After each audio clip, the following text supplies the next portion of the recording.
মনে হয়েছিল বস আপনাকে আবার দেখব চ্যাম্পিয়ন ট্রফিতে বাংলাদেশের জার্সি আবার নামবেন 22 গজের ওই মাঠে। কিন্তু আপনি হঠাৎ করে এই সিদ্ধান্ত নিয়ে সকল দর্শককে ব্যথিত করেছেন। কারণ প্রতিটা মানুষ যারা ক্রিকেট প্রেমী সবাই আপনাকে চায় আবারও ফিরে আসার জন্য। আর আপনাকে ফিরে আনার জন্য প্রতিটা মানুষ, যখন আপনি অবসর নিয়েছেন 2023 সালে, তখনও সবাই মাঠে নামছিল আপনাকে ফিরানোর জন্য। আর আপনি এমন এক পর্যায়ে এসে চ্যাম্পিয়ন ট্রফি খেলার আগে আপনি এভাবে অবসর ঘোষণা করছেন, খুবই কষ্টদায়ক বস। আপনার সেই খেলাগুলা আপনার মতো বাংলাদেশে আর অনেকজন আসবে যাবে, কিন্তু আপনার মতো কেউ হবে না।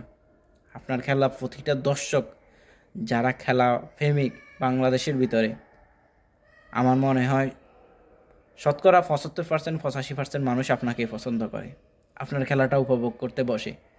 একজন তামিম ইকবাল মাঠে নামবে বলে অনেকজন টিভির সামনে বসতো, হয়তো বা বর্তমানে টিভির সামনে বসে না, সবাই যার যার মোবাইলে খেলা দেখে, কিন্তু আপনাকে মিস করবে প্রতিটা মানুষ, প্রতিটা মুহূর্ত।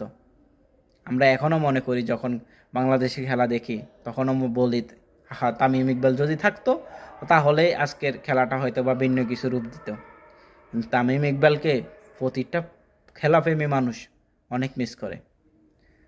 আপনি এভাবে চ্যাম্পিয়ন ট্রফির আগে অবসর নেওয়াটা প্রতিটা মানুষকে ব্যথিত করবে।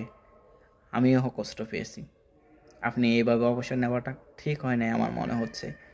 আপনি যদি অন্ততপক্ষে চ্যাম্পিয়ন ট্রফির ম্যাচগুলো খেলতেন, চ্যাম্পিয়ন ট্রফিটা খেলে যদি চলে যেতেন, অবসর নিতেন, অনেক খুশি হতাম। হয়তো বা বাংলাদেশের প্রতিটা দর্শক, আপনার বক্তারা খুশি হতো। কিন্তু আপনি আজকে এভাবে অবসর ঘোষণা করাটা মোটেও উচিত হয়নি বস, খুবই কষ্টদায়ক।